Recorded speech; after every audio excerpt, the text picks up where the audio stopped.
dalan kepengin ngopi ya di nganu. Kuwi nyagamu ki super wis, terutama sing ngegong kae anu pengegonge Sri. Kok Sri? Sri Kuncoro. Undur prihatin. Pak De kersa. Kopi. Iya alah, iki lho, anak wedok ayu dhewe ora kaya kowe iki. Liyane mburi iki tok diblek. Lah nggih. Ana wong tua kepengin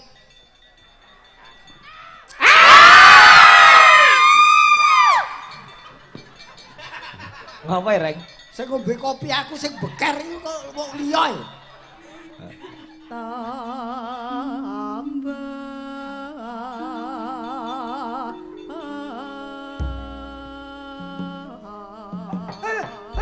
Ngapa, Reng? Ngapa, Reng? Ini ya. Wah, lah. Kecokot e. Wis. Tak kira apa setruk. Ri, Pripun? omonganmu. Iki aku takon iki jane sinden apa virus? Wong ngajap aku lara ae. Sudah siap, sudah berdiri.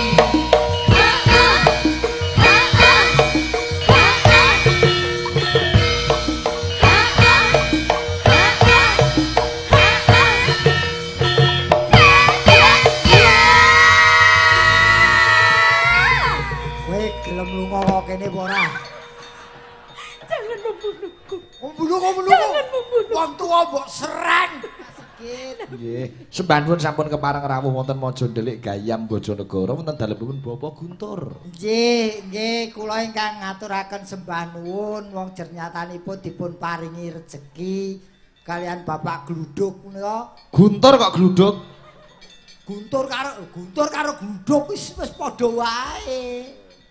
Padha nggih. Padha nyuarane nandani bakal tumurune udan. Udan pralambange penguripan Penguripan. Dadi dengan Pak Guntur ki agar Pak Guntur dawuh tegese nguripi marang seniman lan seniwati sing ditimbali. Nggih. Nggih iki luar biasa nggih. Matur sembah nuwun nggih dadi wanuh kalian kula piyayi Maja Mumpet niki. Mojondelik. Delik karo mumpet ki padha ah. Kok angel men Sing jawab. tulisane MO Mojo aja ndendel lika lik ngono ndeling. Nek ya ora ngono kaya ora teteh mudi lele iki gak. Iki tenan ki luar biasa. Tur iki ya ngane-anehi iki. Kok ngane-ngane. Ngane-anehi biasane iki wayangan pirang-pirang dina iki panase ora umum ning kene iki kok iso ati sejuk. Iki sing marake wong betah mirsani wayang dasare Jawa Timur bojone negara. Bojonegoro. Heeh. Bojonegoro. Ora bojone negara to. Ora. Bojonegoro. Bojonegoro. Iki penggemar dan ora mau penggemar penikmat wayang kulit.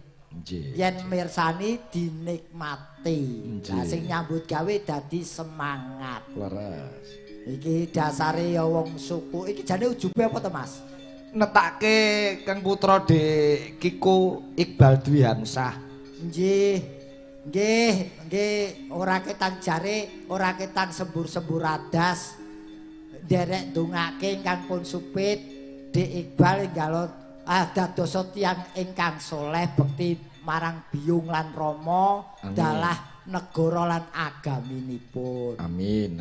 Ini juga mengucapkan selamat kata-kata tadi saya dapat kabar Pak Guntur nggih badhe nindakaken rukun Islam ingkang kaping gangsal. Alhamdulillah.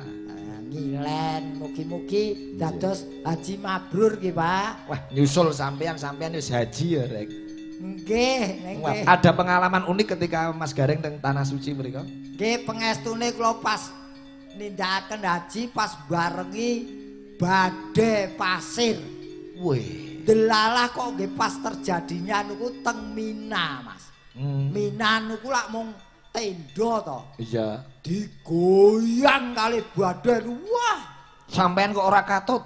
kok utek di jero tenda kok katut. Jero tenda. Teng jero tendane dasare wong kula nu wis nawaitu ibadah, pasrah ngalah cara Jawane nggih. Dadi kula pun donga, ya Allah saya serahkan hidup matiku kepadamu. Wong kondisi kaya ngoten lak pun pasrah to, Mas. Heeh. Wong kula donga ndangak nu dhuwur nu bladar wesi. Heeh. Iki kowe tiba mesti mateni aku. Kula mundur, Mas. Jarene wis pasrah. Lah keterangane menungso niku nggih ngoten niku nadyan pun pasrah nggih tetep mati. Nah, ning ya kudu yakin hidup matinya manusia itu nggih tergantung ingkang damel utawi Gusti Allah. Semua yang hidup pasti akan mati. Semua yang hidup pasti akan mati. Iki sing temen iki kabeh bakale mati, Mas Gareng. Karena- Wiwit penonton, yoga, sinden, dalang, dagelan kabeh sampeyan iki bakale sowan ana ngarsane Gusti. Mula niki nuwun sewu sadurunge Nggih. teng perlu jadi manusia jangan takut mati kalau sudah mengetahui arti mati. Apa arti mati? Mati niku hurufe MATI. M. M, manusia semua akan mengalaminya karena itu takdir. Wong mboten iso kok uncat saking takdir. Leres. Nggih. A. Akan tetapi datangnya tidak ada yang mengetahui. Yen menungso ngerti arep mati mesti wis pesen luangan sih. Oh iya. Jadi datangnya tidak ada yang mengetahui. T, T. dan ini yang penting diketahui oleh anak-anak muda nih. Apa itu? T, tidak harus sakit dulu, tidak harus yang tua dulu. Selagi masih muda beribadahlah. Siap setiap saat kalau ditimbali Gusti Allah. Mula aja dupeh senom sok ben wae ibadahe matiku sesuwe sapa sing ngomong. Lak dereng tentu. Makanya ini semua rahasia ilahi. Betul. Kalau sudah rahasia ilahi manusia tidak mengetahui. Nggih, Mula nggih. mumpung isih nom ayo dikentengi utawa dikencengi anggone ibadah. Dia kayak njaluk ngapura karo sing gawe urip. Nah niku entuk-entukan kula nggih bibar munggah haji nggih niku Mas. Oh nggih. Ya ora ketang sithik-sithik nderek siar ngoten nggih. Gusti Allah kula nyuwun ngapura. Gusti Allah kula nyuwun ngapura.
leres ingkang dados atur sampean Mas Gareng. Wong nadyan ton iku mung wayang mung tontonan ning sawarane sampean sing tau munggah haji niku ya kudu melu siar. Nggih, ora ketang sethithik. Nggih. Damel-damel mergo simbah-simbah riyen nggih pun gawe. Nggih riyen nggih cara kejawen utawa cara kesenian Jawa. Tur lagu niki ngeten-ngeten iki berkahi lho Mas. Oh nggih. Awake dhewe lagi sak lagu wis metu sego lho iki. Ngoten nggih. Dian tenan aku nganti kacau leku joget iki mergo wedi nyampluk sego aku. Oh nggih. Nek alhamdulillah matur sembah nuwun dipun openi kula sak kanca. Nggih, mboten langkung kagem sinten kemawon, mugi-mugi saged nulat Pak Guntur menika. Nggih. Usahanipun dagang sayur. Iki duwe gawe ngene iki apa ya ngentekke kobis sekilo lak ya ora. Lah nggih. Niki nyunatke Kang Putra Iqbal iki wah tangga teparo dulur-dulur dirawuhke sedaya. Niki sing diarani reuni Mas Gareng. Nggih, reuni nggih. Lah pertanyaane apa arti reuni? Reuni ini kembali, uni niku nglumpukke sanak sedulur tangga teparo. Kon nyekseni panjenenganipun Pak Guntur nggih nipun netake Dik Iqbal. Leres. Jadi setiap kata-kata pasti ada artinya. Reuni itu re itu kembali, uni itu kumpul. Jadi kumpul kembali. Wih, gini ya paham. Lho lah kula niku nggih pengutak-atik kata-kata kok. Lah nek reformasi ya. Re itu kembali formasi kita tatanan yang baik dan benar. Jadi kembali ke tatanan yang baik dan benar. Itu reformasi. Reboisasi, ayo. Re ini kembali boisasi penghijauan kembali, Mas. Lah nek remason. Jare paham, jare kulino ngotak-atik. Re ini kembali mason ini panas ora percaya leletke. Ora gedres-gedres. Wegah leletke dhewe kok ya. Lah sakniki pertanyaane, kula nu tukang ngotak-atik gathuk. Apa to tegese maja delik? Lah niki. Maja delik niku desa warisaning para simbah-simbah biyen. Ket biyen desane jenenge Maja Delik. Jawabanmu kedawan ora tepat sasaran. Mbok menawa biyen niku enten wite maja ning panggonane delik. Kuwi cerita ketoprak. Nek sampean yo ngerti. Moki mangsa iki Pak Guntur duwe gawe, ya ora? Oh iya. Kuwi jaga anake supaya resik awake mula disupitake.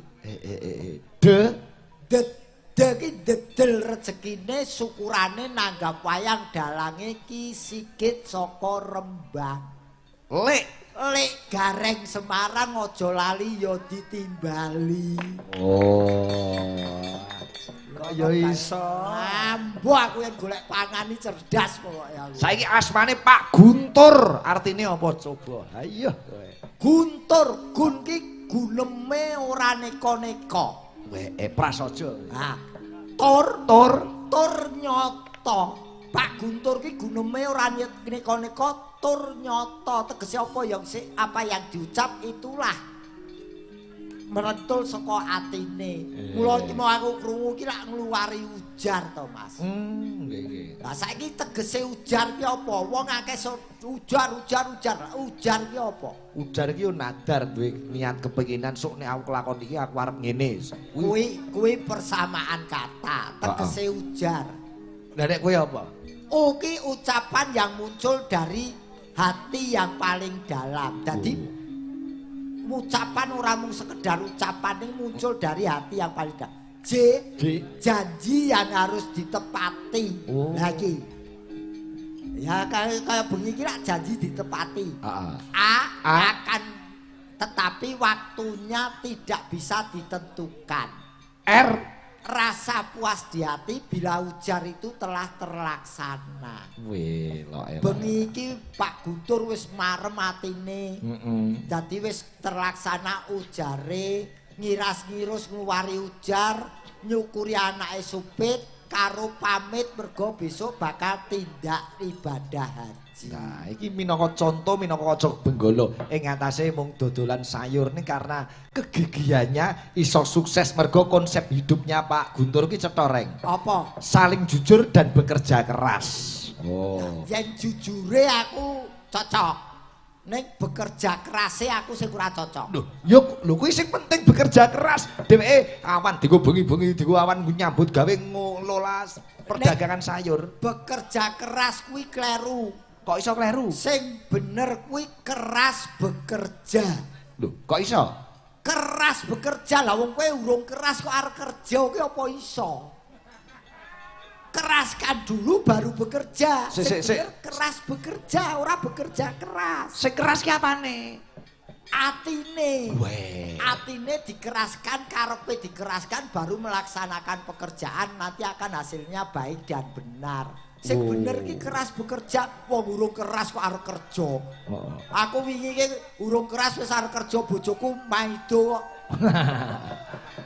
Kowe iki sembrono lah. Kuwi pancen ya konsep-konsep kehidupan Pak Guntur sing dadi kaca benggala.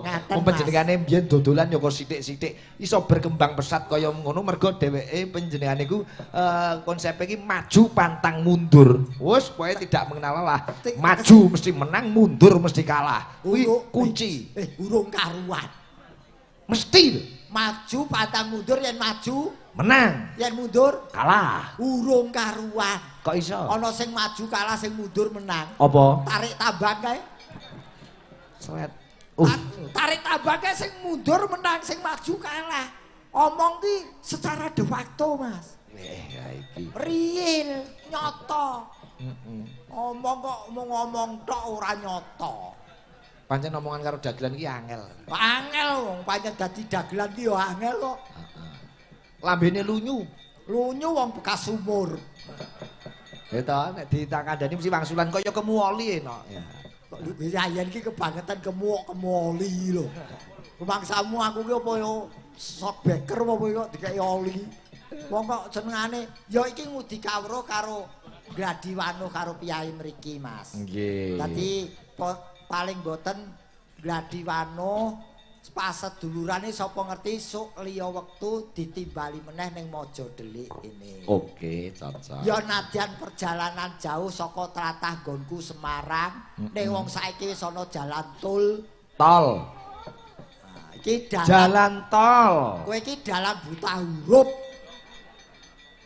Tulisane apa? TOL. TOL diwaca tol. Kleru TOL ki diwaca tul.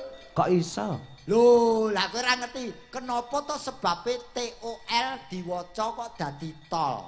Sebabe kuwi diambil dari bahasa Arab yen kepengin cetha diambil surat Al-Fatihah ayate berbunyi piye? Lho.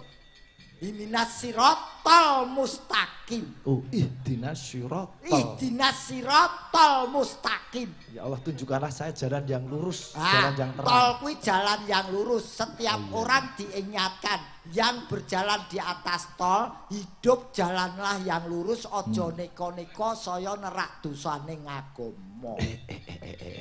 Oh, ihdinas siratal mustaqim kuwi dijikok kono. Mula yen nonton TV iki aja mung nonton tok ya delok. Aku ketemune ya ning TV pas nonton tarawih ke Mekah ke tol. Oh lah iki lah tol. Iya. Ora ana kowe buka kamu sapa wae. Tol sama dengan bebas hambatan ora ana. Jalan lurus. Jalan lurus. Oh, iya, makanya metu kotol pintu tol Ngawi. Ngawi. Ngawi yen cedhak wong ki adoh diawe. Oh iya. Angel arep kowe iki wis sembuh, Bu.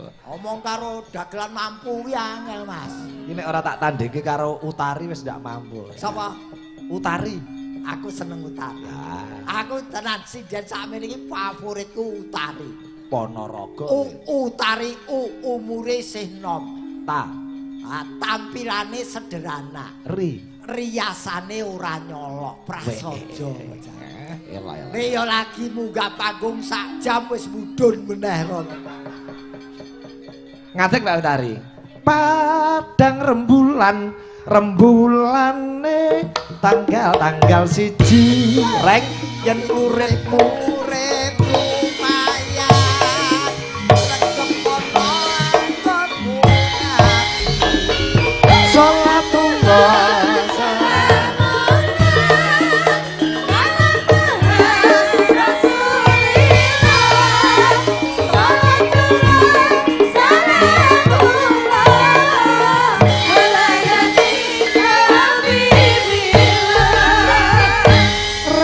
tereng dadi petani salate aja nganti lali apa maneh yen wayah panen salate aja nganti lereng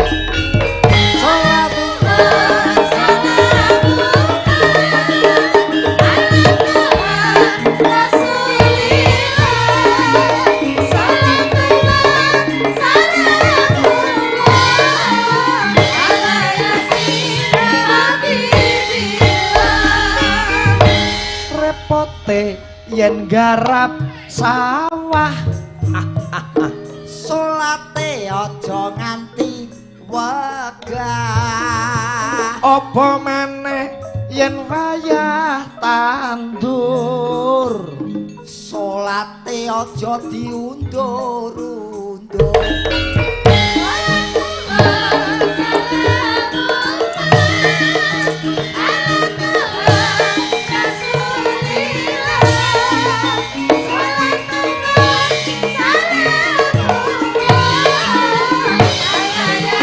Utari repote ri sing dadi yoga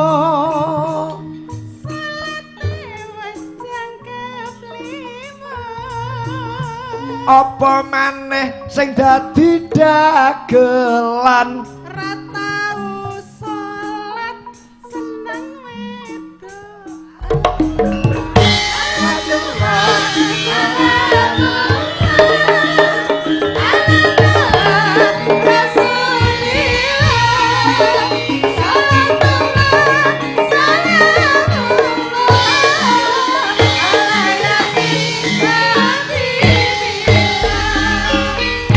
Wis sing dalu Mbak Utari. Iya sugeng dalu, Mbak. Repote sing dadi yoga. Salate wis jangkep 5. Apa meneh sing dadi dagelan? Ora tau salat seneng wit. Alhamdulillah. Iki tak garis bawahi. Apa? Pripun, Pak Dik? Yen ora tau salat ki aku sing protes. Nggih. Mergo tidak real, tidak nyoto karo keadaan sebenarnya. Ini yen seneng wedokan kuwi hobi. Wah lah iya. Berarti lah ya bener. Lho lah bener. Lah wong aku kuwi lanang yang seneng wedokan kuwi berarti aku lanang sing normal. Oh. Lah yang lanang kok seneng lanangan kuwi ora normal. You know? Yes. Yes, kowe iki bar talem kok. Malah ora tau. Nggih, sugeng dalu, Pak Dik. Wis telat. Lha piye lho? Lagi ngono kok sugeng dalu Cahayu. Nggih, dalu, Pak Dik. Wah, bocah iki urung ketok wajahe bathuke nyorok. Iya, inner beauty, Pak. Inner beauty yen cara Semarange lak kota pantai.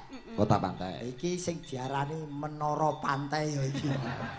Wah, baterai mas wah. Ketok sik ya, Pak Dik. Iya, ning ora ning Menarane ning dhuwur gunung berarti ya.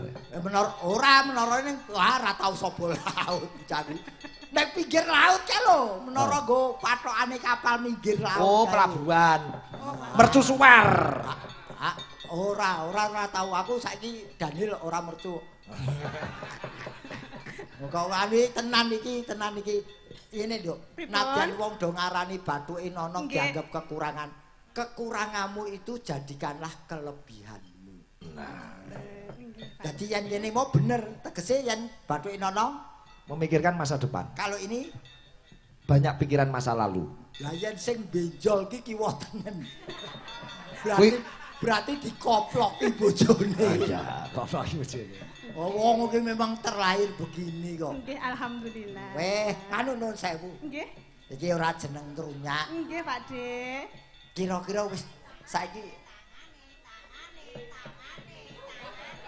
sindenmu ki duwe penyakit meri ya. Lah piye? Ana kancane tak demek iki do meri kepengin tak demek. Wong sing tak demek kowe ora protes kok ning mburi do protes ngopo? Ya ora protes kan wis kaya wong tuane dhewe. Oh.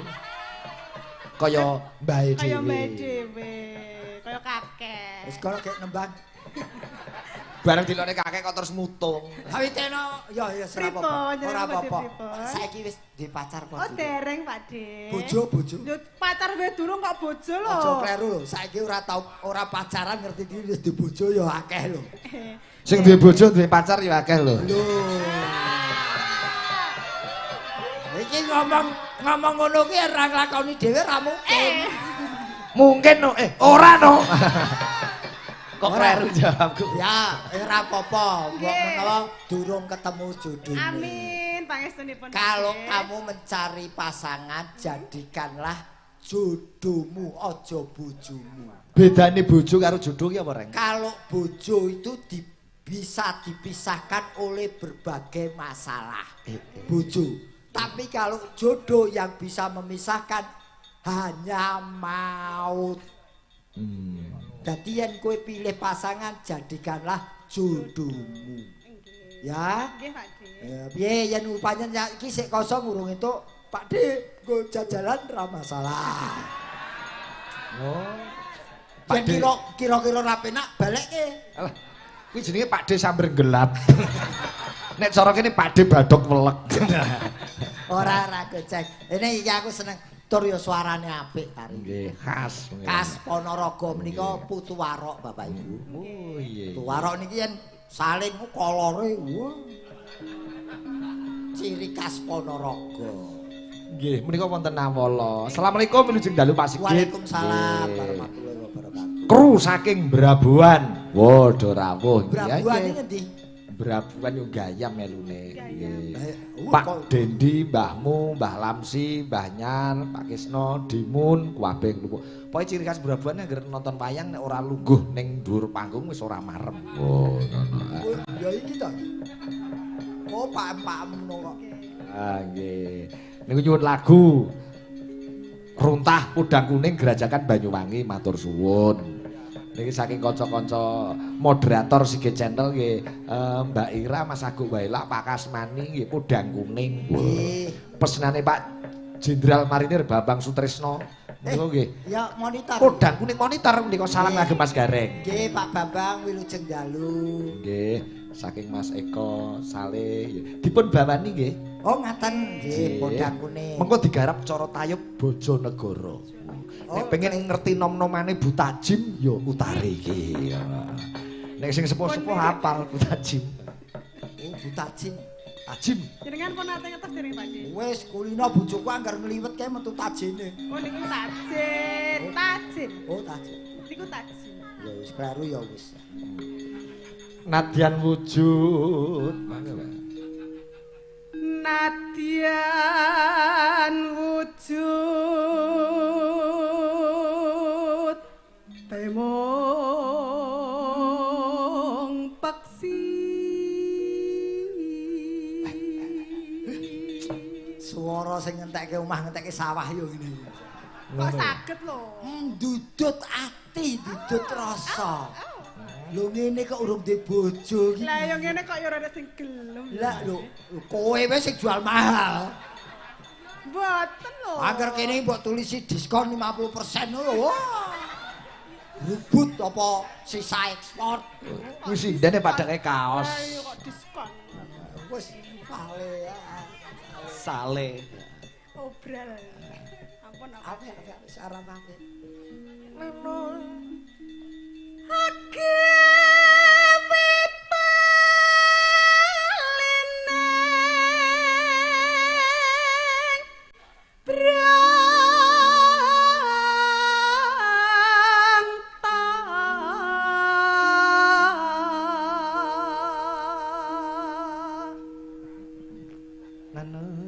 Alus manis merak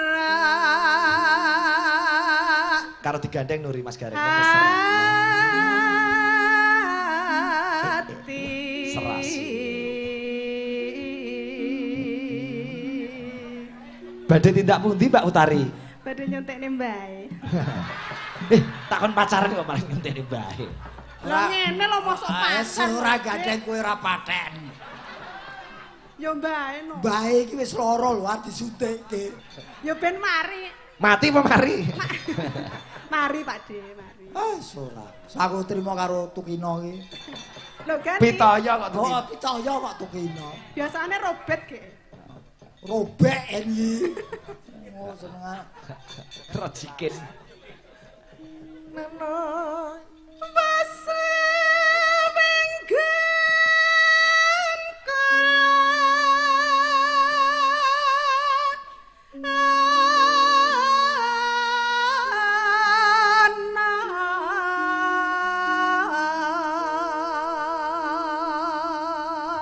ngebela para yoga.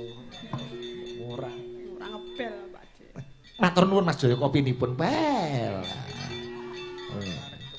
Wah, jan yogamu ki memang cekatan kok. Dalan kepengin ngopi ya di nganu. Wah, yogamu ki super wis, terutama sing ngegong kae kanu pengegonge Sri. Kok Sri? Sri Kuncoro. Undul prihatin. Pakde kersa. Kopi. Iya alah, iki lho, anak wedok ayu dhewe ora kaya kowe. Liyane mburi iki tok diblek. Lah nggih. Ana wong tua kepengin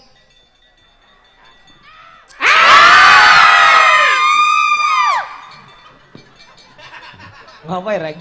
sing ngombe kopi aku sing beker iki kok wong liya. Ana daya panguasane. Oh iya daya panguasane kopi. Kok kaya ana rajone kopine. Aku seneng lho nyambut gawe bengi iki. Pripun Pakde? Bayaran ora seneng. Ora perkara kuwi bayaran bendina ning kene iso senden barang e. Ah iya. Apa kotakku mau tuku piye? Kotakku mau tuku. Ya ora enak. Iki dawane karo dhuwurmu pas lho iki lek. Ah ya ra, iki paling kowe tujuanmu kuwi.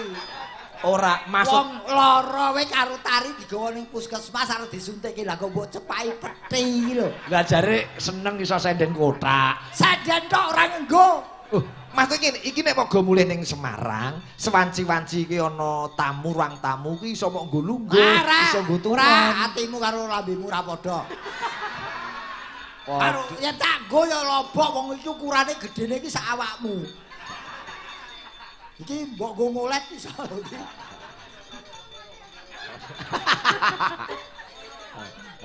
Apa kene we? Ben pas wong loro ya ning kene. Mah. Oh, lho tenan lho. Ah dhewe mati dadekke ji sak peti ning jero iso remi lho. Eish.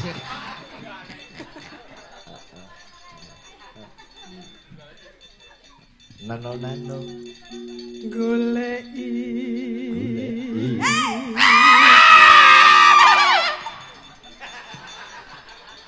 Lho, yogane ra weruh, sindene menteleng. Tak pikir ki wis primpen jebule weruh. Wah, anu Pripun? Kula betake meleh. balekno Kula singgahne nggih. kurang legi. Yo kok tak Iki wis legi ya. Oke. Ben legi kalih nyawang kula, Pak. Utari romantis sekali, Mas Gareng. Ben manis. Kalih nyawang kula, ngunjuk kalih nyawang kula. Nyawang kowe pancen manis. Tak ombe terus aku kencing manis. Aku lah malah ora iso berbuat. Tidak bisa berbuat yang senok-nok. Ayo, Ndak. Si podiang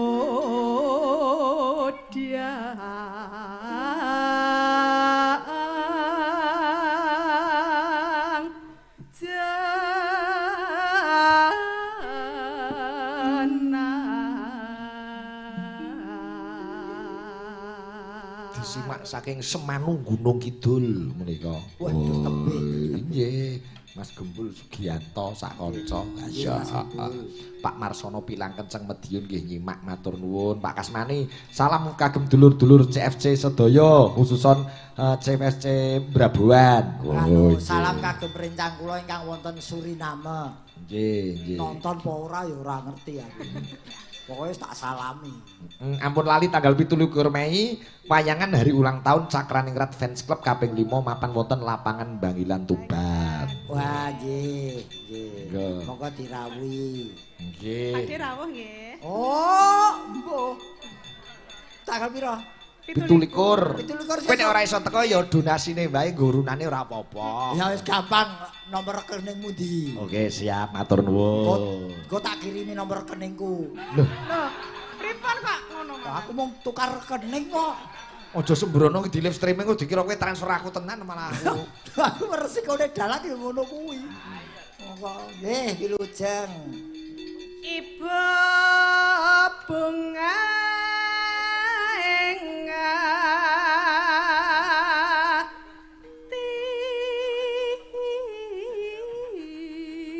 engatiku nyanding Asik. bisa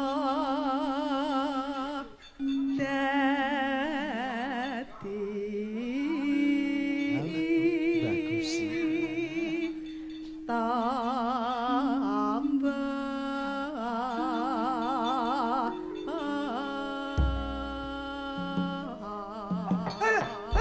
Ngapa reng? Ngapa reng? Ini ya, Wah, lah. Kecokot ya. Mbak, wis. tak kira apa setruk. Ri, Pripun? omonganmu. Iki aku takon iki jane sinden apa virus? Mau ngajap aku lara ae. Lah, Wes kok ora jejer kok ora paten. Ayo gek cepet nembang kalau pelorotane selak tutup lho. Utari nembang sampean sing beso. Oh, aku juga. Wah, iki tayub cara Jonegoro. Oke. Oke, heeh. Ya, ayo nganggo nek tayub nganggo halo.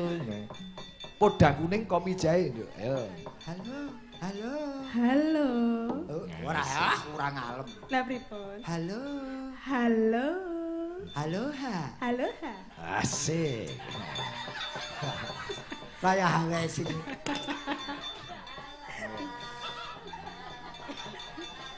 Loh, sindare latah kabeh. Sinden ki lakon nembang banter kan kon nembang aja bales suwana. Eri. Ayo, Ri. Halo. Podang kuning, kopi jahe dados, Mas.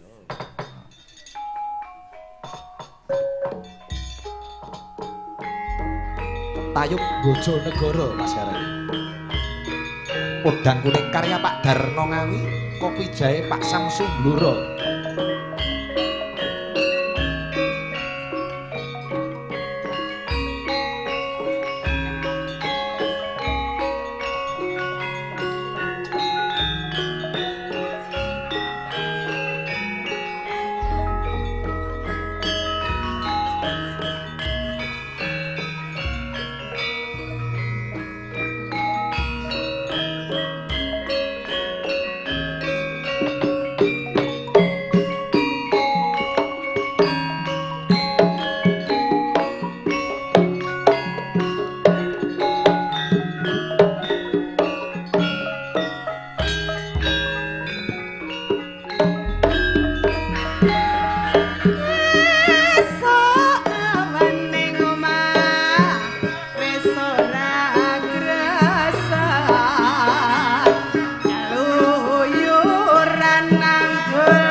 watone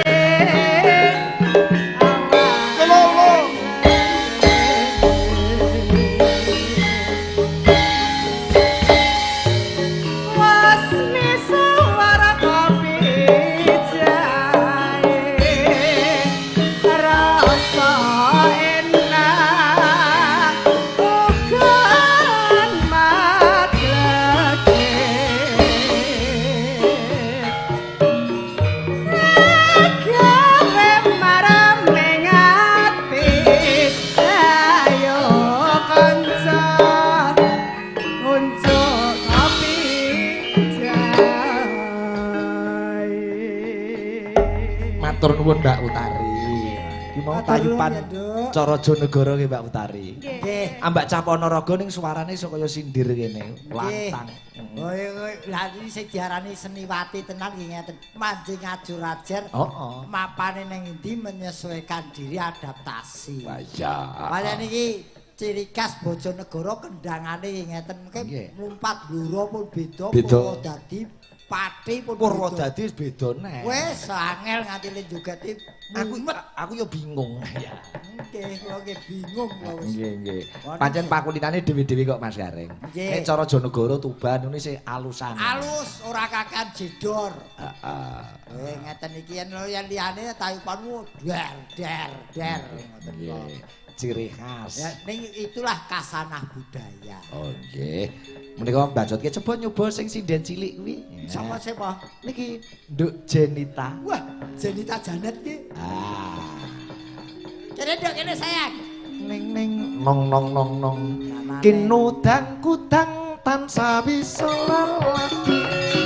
Sarbuka rasa tentrem ngayomi. Kata susila dadi teko tulodo. Gati kae.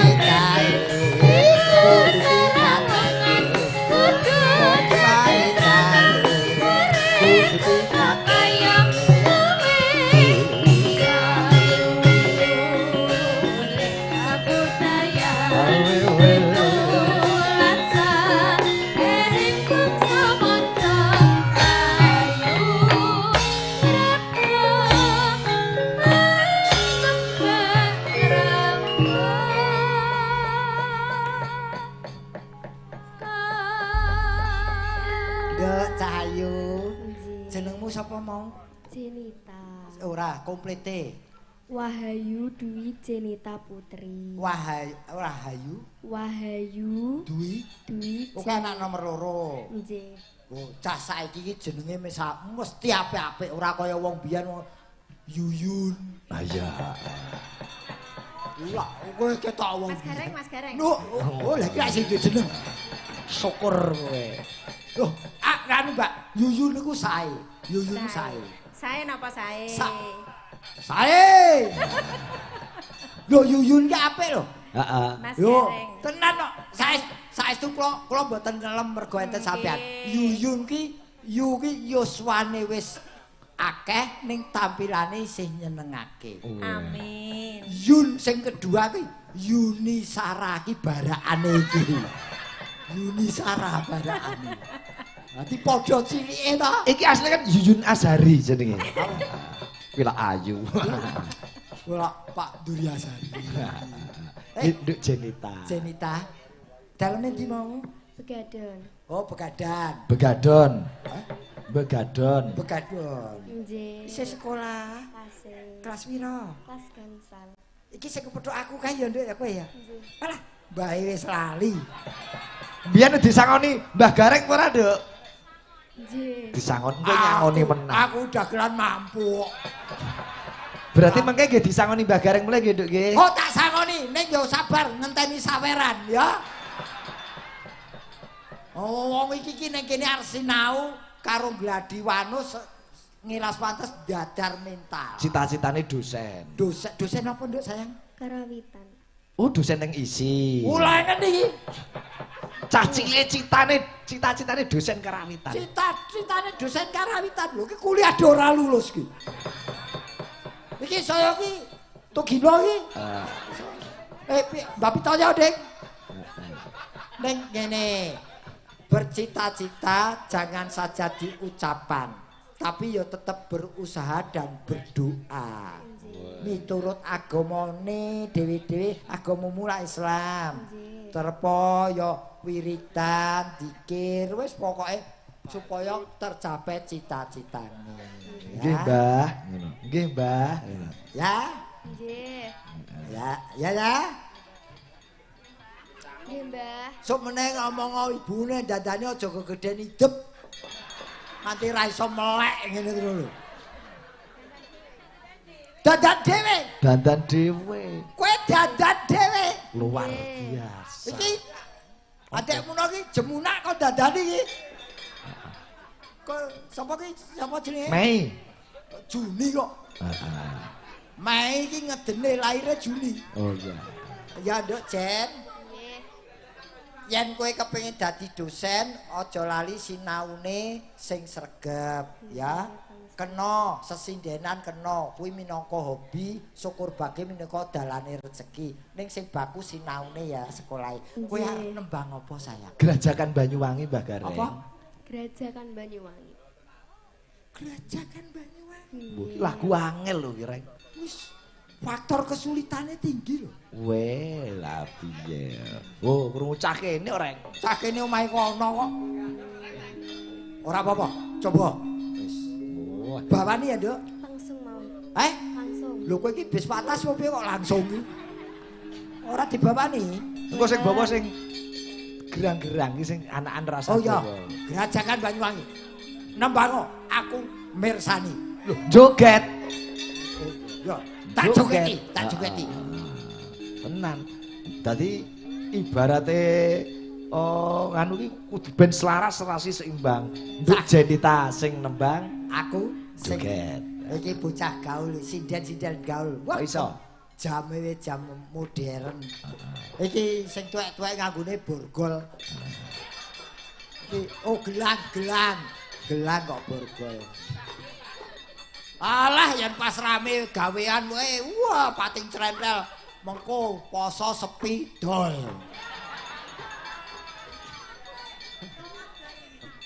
Waduh kemeyek Jawa. Nembang ya sayang. Wes Mas. Bapak siap. Ibu nenggani nggih Nduk nggih. Bapak Ibu mirsani. Weh. Ini Bapak Budi mirsani. Bapak Budi. Ditunggoni Mas Indra. Wah, Bathara Indra iki Mas ya. Kuwi yo duwe campur sari nek ketek wis kukut saiki Indra jam sampe. Isih eksis. Indra Laras. Indra Guna. Oh, tak kira Indra Mogol, Indra Laras.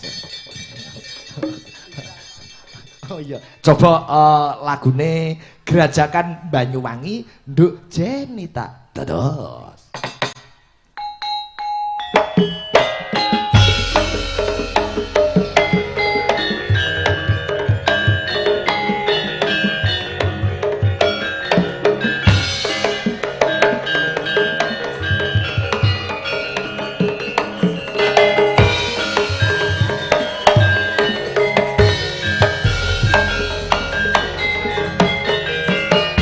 Gerajakan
wadon mangekani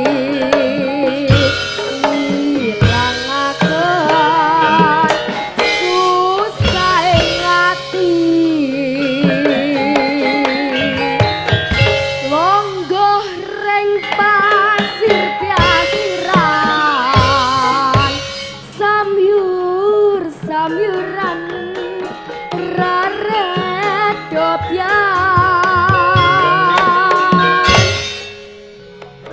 ambi mangan selonjoran lanang wadon rupiah-rupiahan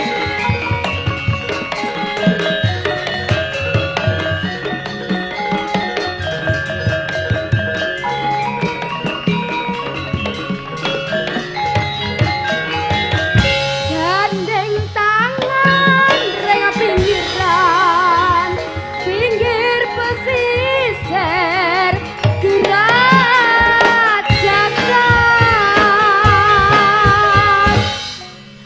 bisik-bisik semayanan matri janji urep yara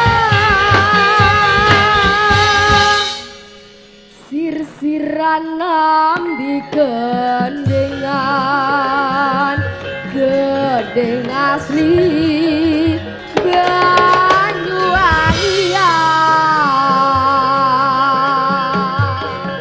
sir-siran nambi gendengan gedeng asli Banyuwangian Tepuk tangan untuk Duk Jenita. Luar biasa. Apik sae. Rasane wis Banyuwangi. Banyuwangi. Artikulasinya sudah jelas. Jelas nih ya tetep kudu tetep terus sinau ya Nduk. Pancen ya angel nembang karo joget obah ki angel ya. Nggih ya. Yen ora kulino nyelat tanggane ora iso ngono kuwi. Nggih. Ya, belajar terus ya. nggih Engko njaluk ajar bapake kan pengrawit. Ini Bapak Budi ta? Jaluk belajar bapake, jaluk sangu Mbah Gareng. Nah, gampang mengko tak jaluke Pak Guntur.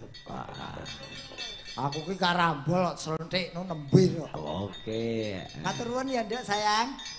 Wah, jame kelet tak dudut ra iso iki. Ini tangan maling.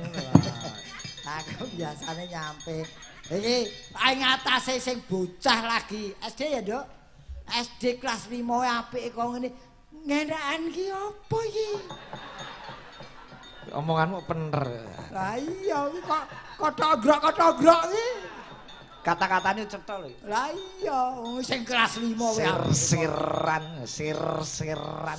Sir. Kuwi ora sir-siran puteran kok. Berarti ya inilah memberi semangat kepada anak-anak sing pancen seneng budaya. Nggih. Ana kudu kei power. Kei power, stabilizer, terus mixer. Copke irungmu kuwi. Aku anggere omong modern sithik kowe serik marai. Tapi disimak Pak Umar Bangilan barang nggih. Pak Umar nggih wilujeng dalu Pak Umar. Mas Surito CFC Semarang, dalu Pak Sigit Korwil Semarang nyimak sinambi kempalan. Wow, nggih nyun goyang Semarang digoyang-goyang. Wah. Oh niki pancen kathah penggemar-penggemar wayang kulit terutama yang jauh nun di sana monitoring channel utawa YouTube iki. Nggih. YouTubeku sik pasif. Channelnya Mas Gareng menapa Mas? Bagio Gareng asli. Bagio Gareng asli. Lagi ketendang sesasi ora cair. Monggo di-subscribe 2 kali, ditutul 2 kali channelnya Mas Gareng. Subscribe kok 2 kali padha dihapus. Mosok to? Wah, wis ora ngerti teknologi. Subscribe ki ya pisan wae subscribe ngono kok subscribe 2 kali aku. Saking seneng kowe tak. Yen kepengin ngerti sejatine aku sapa, iso nonton channelku. Weh, lah sampean sapa? Yo, aku iki Bathara Kala. Wah, ya. Ya wong kehidupan sehari-hariku kok, Mas. disimak kanca-kanca TNI mending Mas Dwi Bendol kakak kelas kula SMKI sakniki dadi TNI teng Jakarta teng Mabes TNI mriku salam untuk Mas Gareng dan kanca-kanca Cakraningrat. Nggih. Matur nuwun Mas Dwi Bendol. Nggih, wah matur nuwun dipun monitoring. Nggih, cobi Mbak Yosi Dian Pratiwi saking Blitar. Iki yo SD. SMP sampun manak ping 7 nggih. Oh, tuwekan to. Ndi to? Oh, lah iki lah. Disepoti sing anyar ya, pelok-pelok kula. Wong agar sinden wis kena sasise iki yo si. Ayo, Mbak Yosi Dian Pratiwi. Dados, yo Mas.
Oh, kowe iki yen obat aja over-over tak omongi. Masya Allah, berarti jenengan ngrumangsan lek sampun sepuh, sampun uzur, sampun tuwek, sampun keklek. Begitu? Tapi tidak harus yang tua dulu. Yang tua dulu kenapa? Aku ndak ngomong loh, Ya, tapi tujuanmu ora-ora. Tidak, saya tidak bertujuan seperti itu. Tak omongi. Kowe yen ngomong aja kakean polah-polahmu aja ngene. Sinden ngesti Pendowo ku ana sing polah bareng tuwek ora nyindan mlakune ngene. Ini olahraga Pak De biar olahraga kebacut kecetet piye? Enggak loh. Mlakune piye mlakune nek ngene lho. Berarti iso bayangke wong tuwek badhe tindak pundi Mbak Yosi. Ngono karo mlaku. Oh. Tenan lho, kuwi ora selingkuh kowe diarani serong mlakune ngene kok. Wong kok serong jebule serong. Iki tangan iso disampuki tangane. Kuwi tenan mulo aja over-over. Apapun segala sesuatu kalau over atau melebihi batas akan menimbulkan dampak negatif. Oh begitu. Oh tak meneng. Oh ya ora meneng kaya patung berapa. Udah piye toh? Obat salah, meneng salah. Anda itu maunya apa sebenarnya ya Allah? Sudah tua kok ladenannya angel sekali Anda itu. Ya begitulah tipenya orang sudah tua itu memang sulit. Tak pendem pisan kok. Abine ra enak ya sih. Mas Yosi ini aku seneng dipendem siale. Nah itu loh maksudnya. Dipendem lorone kari warase, kari sehate. Sedake ora dipendem tok. Iya, Masya Allah Pak De Gareng. Wilujeng. Iya wilujeng. Minal aidin wal faidin. Maaf ya Allah nggih. Nyuwun ngapunten bilih wonten klentu kula nggih Pak De Gareng. Masya Allah, aku halus seperti ini masih dinistakan. Masya Allah gimana? Anda itu seperti apa? Kok sama aku seperti itu? Mas, sedelok ya Mas. Ngopo? Blot pipis. Alah. Pola Yosi iki sok brinding. Omae polahmu kok aja over-over. Enggak, ini saya sudah diam loh. Saya sudah mening sekelining loh saya. Diam toh? Karo ditembangke kok Gareng mesti klepek-klepek, larase pelok. Saya diam toh ini. Pangkur. Pangkur itu. Gimana? Iki pancen bocah iki wiwit cilik nganti saiki wis ngene iki pola. Aku weruh biyen sik umbelen gitu iki. Padha jenita ya. Ya padha wis kok ngene iki biyen kepethuk. Mas Gareng ketemu Mbak Yosi pertama. Yosi semene-mene iki. Jenita. Loh, aku wis tuwa tenan ya berarti. Sudah tua, sudah berkarat, Anda sudah berkarat. Jadi jangan seng-seng. Walaupun saya berkarat tapi kan saya manusia yang berkarakter. Dan sekarat. Ya berkaratan niku lho. Kene karatan kono sekarat. Do ngajak patiku. Mboten Pak De ya Allah. Mugi-mugi jenengan sehat terus. Amin. Mugi-mugi Pak De Gareng panjang umur. Amin. Nganti entek wong isih urip. Amin. Tak amini banter dhewe. Kusik. Piye to kok kusik? Entek wong aku sing urip lha kowe yen aku mati sing mendem sapa? Pangan gagak. Toli motone. Efektif dan efisien. Meninggal saja masih memberi makan loh makhluk lain. Opera surga, swarga. Ya ora. Pikir sik lho Reng, pikir sik lho. Itu dipangan gagak kan berarti memberi makan, memberi kehidupan kepada gagak. Ya ta? Gagak ora wegur siji akeh. Iki kaya swarga. Anu bele bis kae ya. Piye? Yen ngomong telolet yo ngene iki. Lulu. Mbok nganggo spasi sayang. Upama dadi bojomu piye ya sih? Oh. Sapa iki? Iya. Wis ora. Lho kok ora? Kok ora sebabe? Aku ngrumangsani wis tuwa iki senom. Tur aku ora senengku karo Yosi iki terlalu agresif. Kok iso? Ora urung dadi bojoku malam pertama mlebu kamar, metu kok kamar, enak tenan. Wis. Ya ora, lho kae. Ora. Oh, bojone iki. Lah ya ora. Ya ora le. Lho, bojomu wae. Lho, betul Pak De. Ngono kok. Wis tak lirihne kok. Oh, tilireke apa wong tangga teparo ngerti kok. Wong nganti grobyakan kok. Nek tenan aku senengku ya situ wantet dari dulu ya begini. Alhamdulillah saya memang abadi lah. Ya kuwi tunggale ora iso mati nganti tek wong. Golongan malaikat kok aku. Neng suaramu apa ya sik kaya biyen? Ya dibuktikan Reng. Bukan wis nggih monak menek terus. Ya manake iki aku seneng menek iki lho. Apa manak kok karo menek iki apa? Aku ya karo menek barang. Oh, dipenek. Ya dipenek, ya menek, ngoten ndak mesti. Ngono. Enggak. Mainmu Dik, kok kasar Dik. Ngono.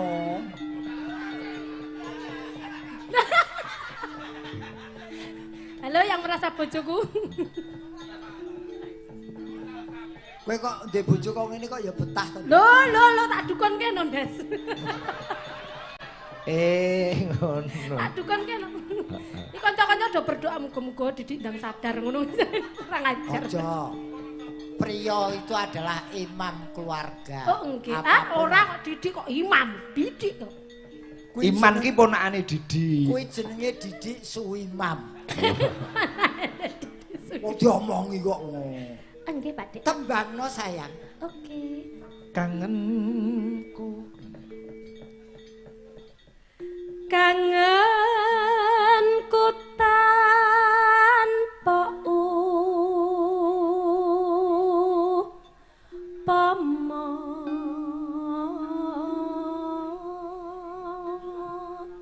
Aktingmu Reng, kaya ora mbutuhi ngono. Loh, aku pemain ketoprak Monata kok.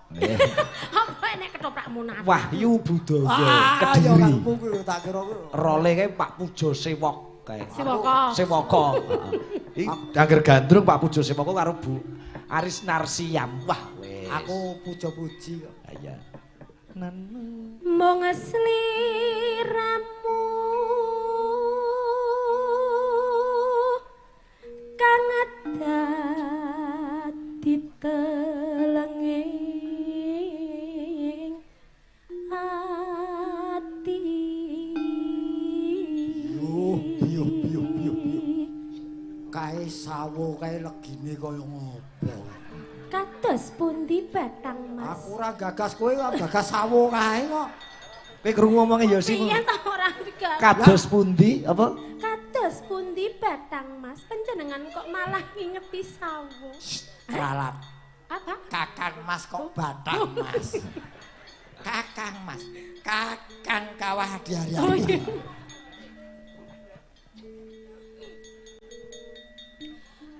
Was lawas anggenku nunggu.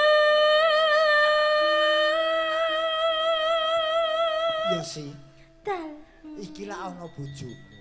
nggih dos pun. Supaya tentrem ayem anggone tetembangan, bojomu diombeni antimu sik. Oh, mboten usah diombeni antimu niku pun ajeng tilem. Oh ngono. Nggih. Iya. Tidak apa-apa. Iya. Ora apa-apa ya Bapak bayi. Ini ora iso ngopo-ngopo kok Pak Cik. Tenang. Oh ya kari mungsuhe. Aku delok mungsuhe. Jajal kok piye? Brr. Angger wis Triwikrama bubar kowe. Enek piye kok Triwikrama bareng iki? Lho iya no. Masa isik? Masa TV Wingking.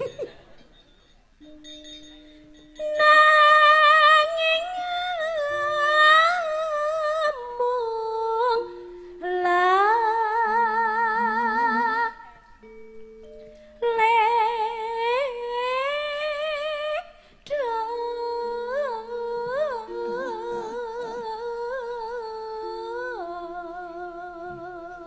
Suarane isih kaya biyen, wantet cara wentere wantet. Ah, kulino ngeden kok. Krungu. Ora kowe iki sinden apa diesel? Putrane pinten to Mbak Yosi? Alhamdulillah 7. Lho kowe iki mana apa idu? Mana adalah sebagian dari hobi. 7 ki cah 7 sik cilik-cilik. Ayo adus. Lho Pak Dik, kula niku ngestokke dawe Mbah Yai. Gitu. Karena wanita itu dipasrai oleh Gusti Allah untuk beternak gitu, beternak menurunkan manusia. keturunan. Oh iya, menurunkan beternak kaya pitik. Berkembang biak ya toh. Karena itu kalih Gusti Allah diberi ganjaran. Karena wong bayi niku sakitnya bukan main, yaitu adalah apa perang gagal. Sabil. Ya kuwi perang sabil. Dadi niku diganjar kalih Gusti Allah. Nggih menika sak rojolan bayi itu adalah 7 kali naik haji. Kalau saya sudah 7 kali mana berarti 7 kali 7 49. Yeay! Merdeka! Hore! Enak tenan. Jenengan pisane bayar larang ya ora? Aku lho bayi ping 7 BPJS kabeh. Lah. Bojoku ki nglairke ora bayar. Kok ora bayar? Wong kae ora nglairke normal, dilepeh. Dene bojone jenengan iku wong apa ndruwo. Bayi dilepeh.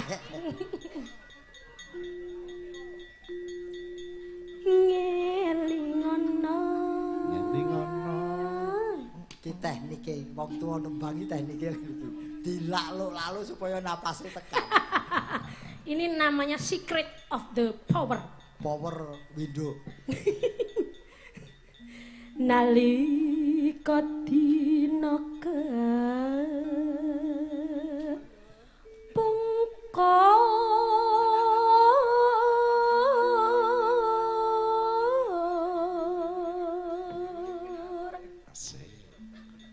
sliramu nate ngendika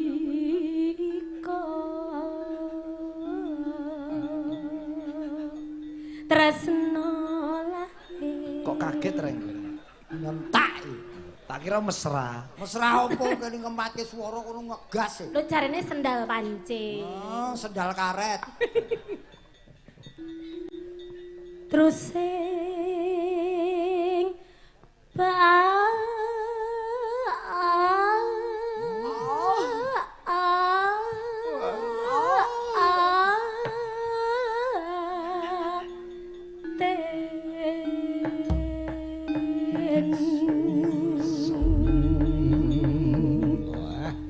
Ono pamundutan lagune Runtah. Runtah. Saking Juve Multimedia Record Surabaya. Lagi favorit lagu rujak iki. Runtah. Ayo kakean rujak terus Runtah. Nggih, dipantau sesepuh CFC Pak Sis. Jeruk Rembang nggih, sembah nuwun king Surabaya Mas Han. Wah ya sembah nuwun. Siap. Kanca-kanca marinir Gedangan Surabaya, kanca-kanca angkatan laut dalu menika mantau ora lali Pak Dipluntang Semarang yo salam nggo Mas Pak Dipluntang. Rencang-rencang warga dusun Kebon Nombo Bergas. Anu, lananging jagat. Nggih. Bluro ya, bluro apa Rembang omah iki? Lananging jagat bluro utawa Rembang tak salami. Nggih. Sapa? Julan. Oh Julan. Kuwi lelanange jagat. Kok lananging jagat panuksmaning jajelanan. Cak Komet cak dodok ya. Cak Komet cak dodok Oh, jare arep nyusul bocah iki. Cak Komet cak dodok ning ndi? Wah, gerak nyusul tak santet bocah iki. Engko bar-barungan lagi rene. Nggih. Masih ada job. Oke? Oke. Yo. Lagune Runtah Mbak Yosi Dian Pratiwi. Dados. CFC Brabuan, Pak Pendi, Mbahmu, Mbah Lamsi, Mbah Nyar, Pak Kesno, Demun, oke, Runta.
Piye? Ora kuat. Ora kuat kowe. Ora kuat. Ya nandangi Yosine sing kuat, nandangi sing pengendange ra kuat aku. Nandangi ra ya. Wis ra kuat. Lagu dangdut ning tanpa keyboard iso. Iso. Lah iki ampuhe gamelan. Ampuhe gamelan mancing ajur-ajar lagu apapun masuk gamelan oke. Heeh. Sing baku ki panggarape. Nek beda meneh wayangane anakku lanang beda nek anakku lanang nganggo keyboard. Oh ngono. Awang kuwi campur sarine ndoyi. Wow. Dadi sing awal anakmu kuwi yen awang sing dalang sing nganu si Doyo. Sesuk latihan lho iki kandhani iki. Wah, heeh. Kok lali urung kandhani. Putrane Mas Sigit iki nggih dalang muda sing baru naik daun di Kabupaten Rembang. Kok anggere murah-murahan tak kei anakku ngono. Ya. Pokoke sing pengen nanggap anak kula pun mboten usah repot-repot. Entene pinten mesti takon budal. Oh, proses. Karier itu proses step by step, ora kena instan. Kowe instan tiba ya terlalu sakit. Masih bersama campur sari Doyi Guno. Heeh. Apik ta campur sarine. Dadi style anake karo bapake beda. Nggih. Pokoke kinten-kinten bapak ibu kang badhe ringgitan kok kira-kira kok biayane cumpen pasrah mon putranipun Mas Sigit. Mengke sing dalang putrane Mas Sigit, lah sing gareng Mas Sigit. Iya. Malah dobel anggarane. Yo ora nggih. Nggih, iki sing tak nggo iki gamelane anakku reng iki. Aku nyilih apa? Oh iki Mas. Heeh. Bapak kok nyilih anake iki lho. Gamelanku tak leren kesik pirang-pirang ditutupi. Alah mbok jujur gamelanmu mesti mbok gadekke mesti. Ngawur. Ora. Ora to. Iki gamelane anak lanang ya. Aku wingi sewengi ditunggoni anak lanang. Nggih. Niki le nyelengi ke kelas 4 SD nganti kelas 3 SMA lagi rampung. Nyelengi iki entuk gamelan seprakat. 9 tahun lagi nglumpuk iki. Wah anakku kok. Anakku ki tak kei celengani malah isine gejik tok. Iki gamelan 9 tahun jadi. Ya alhamdulillah Gemi Nastiti terbukti dengan wujudnya gamelan ini. Oh piye to anak iki ora mesti nyontoh bapake. Kacang ora tiba saka ador saka lanjaran. Alah telek. Wah iki ora ciblok adoh saka wite. Kacang ora bakal ninggal lanjaran, ana kacang ninggal lanjaran. Apa? Kacang atom. Oh iya. Wah ora bakal adoh saka wite. Sing ngomong sapa? Aku. Tibane ning kali yo keli kentir ning kono. Mesa ngeyel. Ya ora ngeyel, gumantung apa penggarapmu nyang anak, panggulawentah lan mendidik anak. Kalau kepengin anak kuwi ora tiba adoh saka apa wite ya digulawentah. Aku ayem ana jenita cah cilik-cilik bareng wis ben seni wayang kulit ora bakal punah ning tetep ngrembaka dalang cilik-cilik Blora Bojonegoro Rembang ya. Pertanyaane, yen anakmu laris dalang terus sidene jenit ngene iki lah aku sok ben apa ya iso dageli? Iso. Iso ya? Iso. Alhamdulillah amin amin ya Allah amin amin. Iso. Wis tak weling kok karo anakku aja lali karo Mbah Gareng almarhum aku ngono. Nyuwun pangestune. Ora rebukan. Masih dudu Gareng kowe Gareng almarhum bapakmu kan yo Gareng. Ora wis kowe tujuanmu nang kono. Ora. Aku ngerti karo sejatine kowe. Niki mboten goroh putrane Mas Gareng menika dua-duanya dokter. Yakin saestu menika tidak fiktif tapi fakta. Tepuk tangan putrane Mas dokter kabeh anake Gareng. Iki bali nyang mau. Dadi aku yang nyambut gawe bengi ngene iki yen pas leren ya tak rewangi ndonga dikir ora kanggo awakku dhewe tok ya kanggo anakku. Alhamdulillah anakku menghargai jerih payahku. Lehku meres keringet karo anakku diimbangi sinau dedel kaya ngono. Akhirnya sekarang sing gede wis lulus spesialis anak, Mas. Sopo sing arep manak? Kuwi kira-kira kuwi sinden-sinden iki sapa sing arep ora ding spesialis anak iki nambani cah loro kok ora nglairke kok. Ing atase anake Gareng dadi dokter. Berarti nek karo kanca-kanca seniman sing loro iki mesti berobate ning kowe ya, Mas. Aku ki sing tak nggo ragat sekolah ki lak nyambut gawe bareng karo cah-cah iki. Nggih. Mosok bocah-bocah ki loro terus priksa ning anakku bayar, ya ora mungkin. Alhamdulillah. Oh tenan ki angger kanca-kanca loro priksa ning anakku ora usah bayar tak kei bonus. Wih, hebat, luar biasa. Bonusnya apa? Lho semakin berat penyakitnya semakin besar bonusnya. Nek loro watuk pilek sepeda. Oh. Sepeda. Lah nek loro kaya kanker. Yo kanker kaya kanker kulit, kanker anu ringan-ringan sepeda motor. Oh. Aku kok gareng mampu ngekei bonus ora tanggung-tanggung. Nek loro stroke barang stroke jantung ngono kae kendaraan roda papat. Weh, ambulan. Wah. Tak kira paciro. Kari gawa nang di rumah sakit apa kuburan. Aku ki apa ki jenenge? Sehat itu mahal. Mahal. Tapi akan lebih mahal kalau sakit. Maka jagalah kesehatanmu. Kenalamu dokter sejinah paribasane lara yo tetep ora enak. Mulane aku ketemu anakmu ndek iki ning Semarang. Lah ya to. Anake Pak Gareng nggih Sigit. Alhamdulillah melu seneng Sigit kowe ngantasi anak dagelan dadi dokter. Setondok kok iso kowe pengen dadi dokter iki ngopo? Kulo njing ben pengen ngamputasi bapak kok Pak. Apa? Kowe iki jane ngerti istilah kedokteran lah to? Ora. Lah ya ora ngerti iki lara sik. Wong buset to. Sanakmu sing ragil ketemu neh. Lho iki dokter anak Gareng nggih. Mbak Yung pengen ngamputasi, kowe pengen apa? Kula pengen ngotopsi bapak Sigit. Luhur sijine pengen ngamputasi, sijine ngotopsi. Wah, apa kowe jane ngerti ra to? Ora. Ngamputasi ki ngethok organ tubuh ki amputasi. Ngotopsi ki ngutik-utik batang sing ketemu ora ngerti penyebabe mati ki diotopsi. Anake lho dokter bapake batang. Ya Montessori, kleru berarti. Kleru wong ora ngerti kok. Aku anger karo anakku wis kalah separo saiki. Kok iso? Cilik tak gedhekke tak pinterke dadi dokter. Saiki aku yen ngerokok ora iso ning jero omah. Anger ngerokok ning ruang tamu karo anakku mung dilirik tok ngono. Ngono aku wis perasaan minggat aku. Jebule bapak kalayan karo anak wedok. Oh, anakku tapi sekarang menyadari bahwasanya pekerjaan bapaknya itu butuh konsentrasi notabene disumbang karo udat udut. Ya, entuk kowe udut ning aja akeh-akeh over paribasan. Oh iya, bagus. Malah saiki ditukokke rokok aku. Iya. Apik. Ya ning karo diancam, "Nyo, enteke sak butele." Kok padha galak padha anakku wedok padha ngono kuwi. Ya ngono kuwi anakne kok demi kebaikan orang tua ya ora ana. Oke, lanjutkan tetembane Mas Gareng. Oke. Nah, masih ada Mbak Rani, Mbak Lila, ada Mbak Mei. Mbak Mei dulu deh, Mbak Mei. Mei, Juni, Jupri. Saya mau tamasya berkeliling-keliling kota.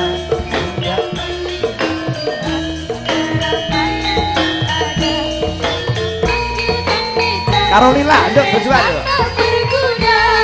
Beca, tolong bawa saya duduk sendiri sambil mengangkat kaki, melihat dengan asik ke kanan dan ke kiri, lihat becaku lari, bagaikan kau berhenti, beca, jalan hati-hati.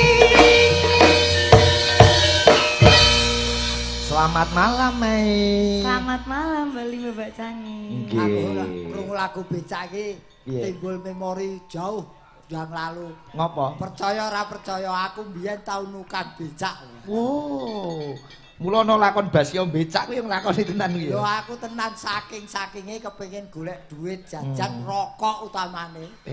Kuwi tak rewang yo delik-delik yen konangan wong tuaku yo ora entuk. Becake entuk 100-200 paribasane tukoke rokok. Wes, sewani becak sedina pira? Ora nyewa kuwi kancaku tak go ngono wae. Sing baku halal ora nyolong jupo. Sinden loro kuwi takoni reng.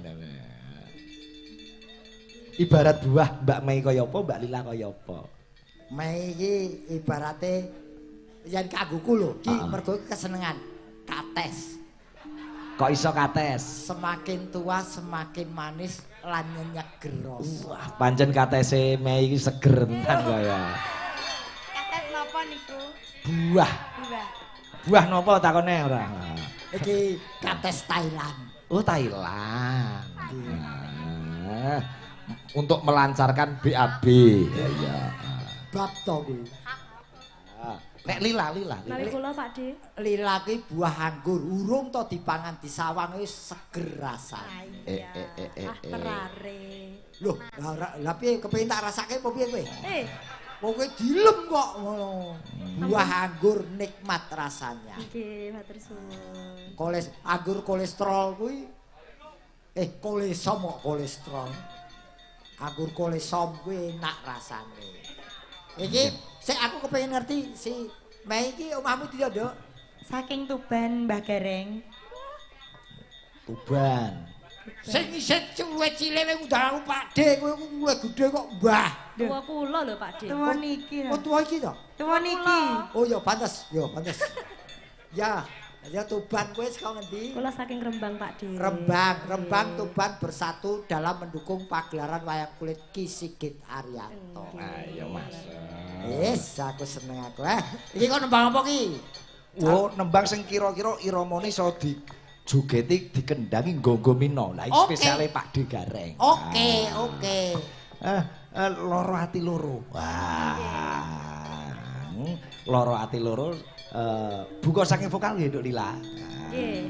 Nggo mino sik bareng kuwi lagi dangdut. Oh, oke. Ya. Oh,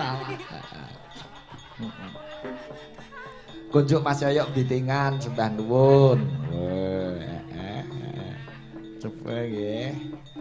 Nenonane nanona deng tok diling tingkah. Coba kaya ngapa buka vokal, Nduk? Yo. Kurang apa aku iki dadi wanita. Kurang apa aku iki nggone tresno. Ning nyatane sliramu nglirani ati. Ati katu wis rapi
Sing urung Mbak Rani karo Mbak Ida berdua. Oh iya gugong. Lagune Buwal Jinah sing lawas Mas Gareng. Napa Mas? Gemes. Oh. Lemes aku. Lemes Oh, gemes deh. sanes lemes. Nah, nek iki kan cocok. sudah tua jadi lemes. Ingkang leres menika gemes. Marake luwe bocah iki. Iki wayang wong kulino dadi sembodro. Ya gak disebodro dadi sebodon ngomong kaya ngono kuwi ora tekan-tekan gone no. Kala wau Dik ya sing ngendikan cepet panjenengan boten remen. Sakmenika kula matur alon-alon panjenengan ugi boten remen. Ayo no makobong yo dipateni wis entek sik. Mbok ampun angel to. Lho pancen wong tuwa ki angel. Oh ngajen. Oh, sembodro. Oh. Nek Mbak Ida iso dadi Sri Kandi. Sing cantas Mbak Ida coba. Banjur karepmu piye coba? Rak matur sing prasaja. Karepmu piye, Gareng? Ora gage matur marang paraku. Ayo gage aja kesuwen ayo gage matur. Iki Sri Kandi apa Bang Titil? Kaya wong nagih utang lho. Sri Kandi ya Sri Kandi ning. Oh ya pancen bener. Lho nek ya bener kaya mangkono keturku to. Kowe dadi apa kok ngono? Werku piye? Werkudara. Dara ki gedhe cilik piye? Oh, alah wong edan, The one and only Gareng. Kamu Yes, adalah Gareng yes. satu-satunya. Yes. Olah satu-satunya. Ya. The truly Gareng. Yesterday. Yeah. Kok yesterday? Wingi yesterday. Ya, yes. Oh, yesterday. Oh iya. Yes. Tomorrow together. Wah, ya iso. Aku pokoke bahasa Inggris ki iso. Tengah Om. I am toilet. Kok toilet lu? Oh yes, you like Yes, you like toilet. You like jumleng. Yes. Jumbleng iki mas saya kotor. Lah koncone toilet. Yo nak dulur. Your Oh, iya. costume is yellow and you will be the centaur. Yes? Telek kok. Disentor ki telek ya. Kemambang in the kali. Oh. Kemambang. Kemambang. No, kemambang. Kemampul.